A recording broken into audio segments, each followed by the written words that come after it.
Historicamente, para você ter um símbolo de prosperidade financeira, a ideia era que você fosse para a faculdade, trabalhasse muito e economizasse. Assim você estaria financeiramente melhor do que os seus pais. Mas já não é bem assim. Como resultado, nas últimas décadas, a riqueza e a mobilidade cresceram de uma forma significativa. Porém, independente disso, pela primeira vez na história, a geração Y e a geração Z serão mais pobres do que as gerações anteriores. O interessante é que no papel a renda vem crescendo de forma constante há várias décadas. Provavelmente você deve estar ganhando bem mais do que os seus pais, mesmo ajustando pela inflação, o que parece ótimo, né? Mas quando você começa a se questionar, as coisas ficam diferentes. Tipo, por que eu tô lutando para pagar dívidas do cartão quando meus pais pagaram o financiamento de uma casa, trabalhando com um salário mínimo? Porque eu tô tendo dificuldades para alugar um apartamento quando os meus avós compraram casa na década de 1960, quando o salário mínimo era em torno de 9.600 cruzeiros, o que hoje daria aproximadamente R$ 878, já corrigido pelo IPCSP, um dos indicadores mais tradicionais da evolução de custo de vida das famílias paulistanas. Por que dois estudantes do ensino médio poderiam se casar facilmente, começar a trabalhar e ter uma casa própria em menos de 5 anos, enquanto hoje, a menos que você consiga comprar 85 quilos de carne com seu salário, você é mais pobre do que um trabalhador de supermercado da década de 1960. E só por curiosidade, hoje o salário mínimo você consegue comprar exatamente 17,1 quilos de picanha. E a resposta para todos esses porquês é bem simples. É só você entender a diferença entre riqueza e renda. Riqueza é o que você tem, ou seja, seu patrimônio, seja casa, carro, investimento e etc. E renda é o que você obtém, como por exemplo um salário. Embora a renda tenha aumentado ao longo do tempo para a geração Y e a geração Z, a riqueza tem diminuído. Hoje a geração do milênio, a famosa geração Y, nascida em 1980, tem 41% menos riqueza do que um adulto com idade semelhante em 1989. E é por causa disso que os economistas brasileiros usam o POF, as pesquisas de orçamento familiares, para saber se a qualidade de vida condiz com o que as pessoas ganham. Em 1987, uma família típica recebia cerca de 39 mil cruzados em São Paulo e custava em média 6 mil cruzados com despesas mensais, que daria em torno de 72 mil cruzados no ano. Ou seja, ela precisaria de 12 semanas de trabalho para cobrir todas as suas despesas, com moradia, alimentação e etc. Agora avançando para 2018, as despesas médias familiares começaram a valer mais de R$ 55.800 no ano, e uma família arredondando ganhava em torno de R$ 5.430, ou seja, ela precisaria trabalhar mais ou menos 45 semanas para pagar suas despesas, um valor que aumentou muito, já que o ano tem apenas 52 semanas. Nas últimas décadas, as despesas e as taxas têm aumentado de uma forma absurda, tornando quase impossível para a geração Y e Z acumularem riqueza. Esses dois problemas abrem mais duas perguntas, que no caso é: quais são essas despesas? E o mais importante, porque elas custam mais do que antes. Historicamente, a casa própria tem sido o sonho de muitos brasileiros. A gente quer algo que possamos chamar de nossa, mesmo que seja apenas um apartamento pequeno. A gente quer ter a liberdade de morar sozinhos. Mas nas últimas décadas, o aumento dos custos das casas ultrapassou a inflação, tornando esse sonho quase impossível. Desde muito tempo, os preços médios das casas vêm subindo de uma forma inacreditável. Elas mais que duplicaram. O valor dos imóveis está subindo bem mais rápido do que a renda dos brasileiros. Uma casa em média aqui em São Paulo custa cerca de R$ 9.890 por metro quadrado, o que é um verdadeiro absurdo por metro quadrado. Como resultado, as taxas de propriedade de casa própria apresentaram tendência de queda, especificamente entre a geração Y e a Z, sendo os maiores detentores de imóveis a geração X e a dos baby boomers. Uma pesquisa feita pelo Exame mostra que se você deseja ter uma casa ok no formato de financiamento, você precisaria ter uma renda média de R$ 10.000, o que poucos brasileiros conseguem. O que faz a gente pensar que hoje em dia morar com os pais parou de se tornar um meme e mais uma realidade prática para a maioria da nova geração. Então, da próxima vez que aquele seu tio intrometido te perguntar por que você ainda não mora sozinho, só mostra esse vídeo pra ele. E aproveitando, se esse vídeo tá agregando algum valor na sua vida e se você estiver gostando dele, a gente só pede que você deixe o seu like e se inscreve aqui no canal. Isso ajuda a contribuir com o nosso trabalho e motiva a gente a trazer mais vídeos como esse, agregando valor na vida de várias pessoas. Mas quem dera se ter uma casa fosse só essas despesas de comprar uma casa. Ainda tem uma série de despesas que deixa o sonho ainda mais distante. Quando você compra uma casa, você precisa mobiliar ela. Mesmo que pra mim tivesse que comprar só uma geladeira, um fogão, uma cama, um sofá e etc. Muitas pessoas não pensam assim. Fora que ainda tem diversas taxas que uma casa precisa pagar. Como imposto de transmissão de bens imóveis, taxa de escritura pública, custo de avaliação, taxa dos bancos para financiamento, taxa de registro de imóveis, emissão de certidão e, claro, o bom e velho IPTU. Mesmo se você não comprar e preferir alugar, você ainda vai precisar lidar com esses tipos de gastos, o que é um verdadeiro saco. Mas, no geral, o mercado habitacional contribui com cerca de 15% para o PIB, o que é muita coisa. Ou seja, se a geração Y e a geração Z não conseguirem comprar uma casa ou fazer coisas relacionadas a isso, a economia brasileira vai sofrer. Esse tipo de coisas, como taxas e impostos, são das principais razões pelas quais a geração Y e Z não consegue acumular riqueza. Fora outra coisa que ajuda nisso ainda mais: as dívidas. Quando se trata de dívidas, pode ter certeza que é uma armadilha que impede qualquer geração de acumular riqueza. Mas por um lado, ela também é o motor do crescimento econômico. Isso porque a dívida ajuda você a comprar um carro, ajuda na sua educação, você compra um equipamento para o seu negócio e até mesmo você comprar uma casa. Mas por outro lado, ela pode ser um assassino de riqueza, que te estrangula lentamente durante anos, sem que você perceba. Para os sortudos, esse tipo de informação vem logo no início da sua jornada financeira, mas para os outros, pode ser tarde demais. Isso acontece com os brasileiros, não é à toa que cada ano que passa tem mais endividados. Mas isso não quer dizer que só a geração Y e Z tá com esses brasileiros. Pelo contrário, os baby boomers também estão junto, mas a composição da dívida é bem diferente. Antigamente, a maioria das pessoas eram endividadas, porém, as dívidas eram de financiamento de casa, o que mesmo a gente sendo contra, na verdade foi um bom negócio. Isso porque, como a gente falou, as casas subiram muito em valor.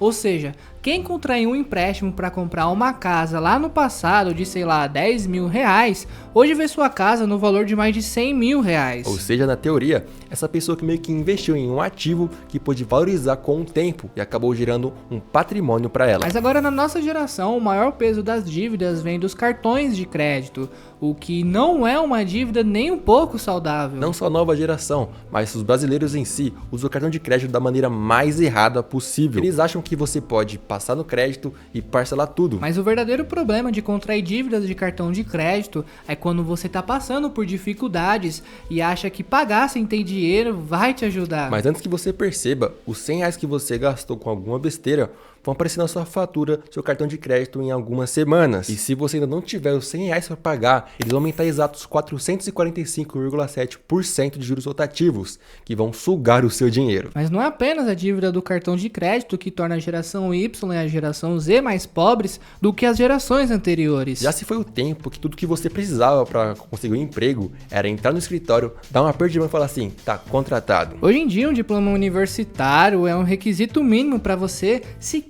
pisar na porta, mas o fato de um diploma universitário estar mais caro do que nunca acaba colocando a gente numa corda bamba. É difícil calcular o valor de uma faculdade porque tem vários cursos, mas em média o aluno que faz medicina, por exemplo, paga no ano 87 mil reais para ter um diploma. Quando os baby boomers começaram a faculdade, esse valor era bem menor, mesmo ajustado à inflação.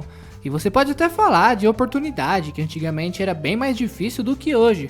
E você tem completa razão nisso. O acesso era bem mais fácil, mas você tem que concordar que poucas pessoas precisavam disso. Não era um requisito trabalhar em algumas áreas sem ter faculdade. Mas segura aí que a gente já fala sobre isso. Agora, mesmo ajustando o preço pela inflação, ela não conta toda a história. Isso porque, basicamente, a inflação é determinada pela variação média dos preços de uma cesta definida de bens, como, por exemplo, alimentos, gasolina ou até mesmo computadores. Mas assim como a habitação, a educação ultrapassou por muito a taxa média de inflação. Hoje o salário mínimo é de R$ 5,88 por hora, mas a mensalidade das faculdades medianas é de R$ 1.000. E aí, será que a conta fecha? Apesar de tudo, a geração Y e a geração Z continuam a sentir pressão para obter um diploma universitário para competir no mercado de trabalho. O problema é que, ao contrário de outros bens e serviços caros que forçam certas pessoas que não podem comprar a não comprar, como um carro de luxo, uma roupa super cara, por exemplo, a pressão para obter um diploma significa que mesmo as famílias que não não podem pagar o custo do ensino superior ainda precisam pagar. E as faculdades sabem tudo sobre essa disposição de pagar, e por isso elas continuam a aumentar livremente os seus preços. É por isso que o custo médio anual das mensalidades de uma faculdade é muito maior do que em 1980, por exemplo, e não há sinais de desaceleração dos custos da faculdade. Pelo contrário, a tendência é que aumente ainda mais todo ano. Normalmente o custo dos produtos diminui com o tempo, à medida que novos concorrentes entram no mercado, aumentando a oferta, como TVs, telefones e etc. Mas o ensino superior é diferente.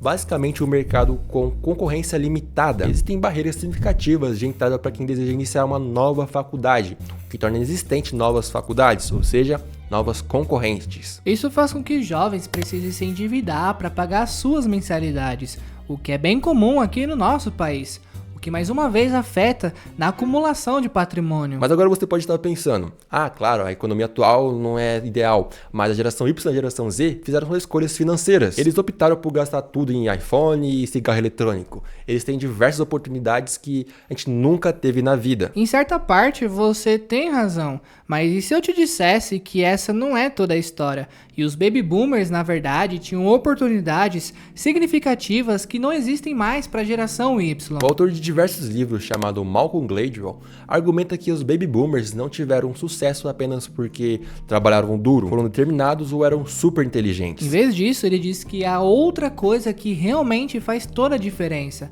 Na década de 1970, o mundo testemunhou uma das maiores revoluções tecnológicas: calculadoras de bolso, microprocessadores, computadores e futuramente o celular. Podemos dizer que essas descobertas foram bem mais significativas do que a gente tem hoje em dia. Foi a partir dessas descobertas que muitos milionários dos softwares foram criados, como por exemplo Steve Jobs, Eric Schmidt e Bill Gates. Mas o autor Gladwell argumenta que esses indivíduos só tiveram sucesso por causa do momento certo. Bill Gates, por exemplo, nasceu em 1955 em uma família rica, que tinha dinheiro para mandar ele para uma escola particular que, coincidentemente, tinha um dos computadores mais novos e mais rápidos do mundo. Quando Bill tinha 20 anos, o Alta 8800, o primeiro kit de computador faça você mesmo, foi lançado. E a essa altura, Bill já tinha milhares de horas de experiência em programação.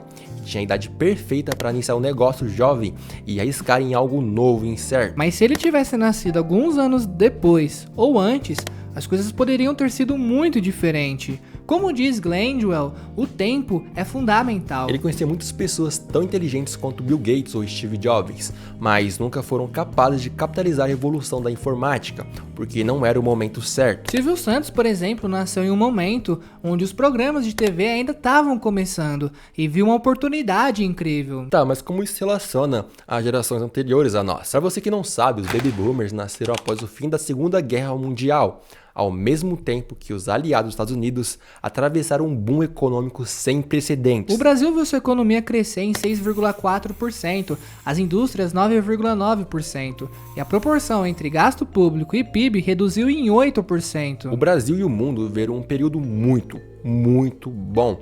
Os norte-americanos queriam comprar coisas novas, como os carros, enquanto outros lugares, como o Japão, a Europa Ocidental e a Coreia do Sul, queriam os produtos americanos. O que acabou aquecendo toda uma economia mundial, trazendo mais dinheiro, mais emprego e, consequentemente, mais oportunidades. Com o passar do tempo, os Baby Boomers se tornaram uma parcela significativamente maior na população do país e lhes proporcionou inúmeros benefícios. O economista David Willetts chama esse benefício de teoria da corte maior. Basicamente, fazer parte da maior população oferece mais oportunidades de influência política para essa população. Quando os Baby Boomers eram jovens, eles focaram em políticas econômicas que beneficiavam eles. Que é um exemplo, a expansão do ensino público nos anos 50, ou então a implementação do FGTS criado em 1966, ou até mesmo a criação do SUS em 1988. Tudo isso com o objetivo de ajudar uma geração. E mesmo eles ficando mais velhos, as coisas não mudaram, porque eles continuam focando benefícios que atendem sua necessidade, como por exemplo o INSS, já que estão mais velhos, e impostos mais baixos sobre a riqueza. Mas fazer coisas por interesse não é algo novo, mas é importante você reconhecer quando as pessoas usam isso para benefício próprio, porque isso reduz enormemente ou até mesmo anula completamente os benefícios que antes usavam quando eles eram jovens. Como resultado, a geração Y Y e a geração Z ficam sem as vantagens econômicas significativas que a geração anterior tinha. E lembra que a gente falou que ia voltar a falar sobre oportunidades na educação? Hoje, somente 21% das pessoas entre 25 a 34 anos possuem um diploma superior, enquanto a geração X para trás possui o maior número de analfabetos entre as gerações. Isso em si não é uma notícia muito boa, porque se comparado com os Estados Unidos, onde quase 40% dos norte-americanos com mais de 25 anos têm um diploma de bacharel, enquanto apenas 25% dos baby boomers tinham um diploma de bacharel na mesma idade. É algo meio preocupante. Mas superficialmente, essa é uma boa notícia, porque mostra que a educação está evoluindo, até porque teoricamente pessoas mais instruídas criam uma sociedade melhor para todos. Mas o problema é que quanto mais pessoas obtiverem diplomas universitários, menor será o valor de cada diploma. Na economia a gente chama isso de oferta e demanda. Basicamente, quando a oferta excede a procura de alguma coisa, o preço dessa coisa cai e não é mais valioso. Embora a geração Y e Z seja muito mais instruída do que os seus pais, a percentagem de jovens adultos entre 18 e 24 anos que estão desempregados é um número assustador para uma futura geração. É por isso que hoje em dia, quando você recebe o seu diploma universitário, você inicia sua procura por emprego e descobre que empregos iniciais existem 2 doutorados, 3 anos de experiência e, claro, não pode faltar a uma medalha olímpica. Então, às vezes, isso não tem nada a ver com preguiça ou coisa do tipo, sabe? Agora, isso pode ser difícil, mas conforme o ciclo da vida avança, novas gerações vão surgindo, as anteriores acabam morrendo. Com isso, é esperado que os baby boomers transfiram até 2045 cerca de 72,6 trilhões de dólares para seus futuros herdeiros, tornando a geração Y a nova geração mais rica e assim por diante. Então, o problema é resolvido, certo?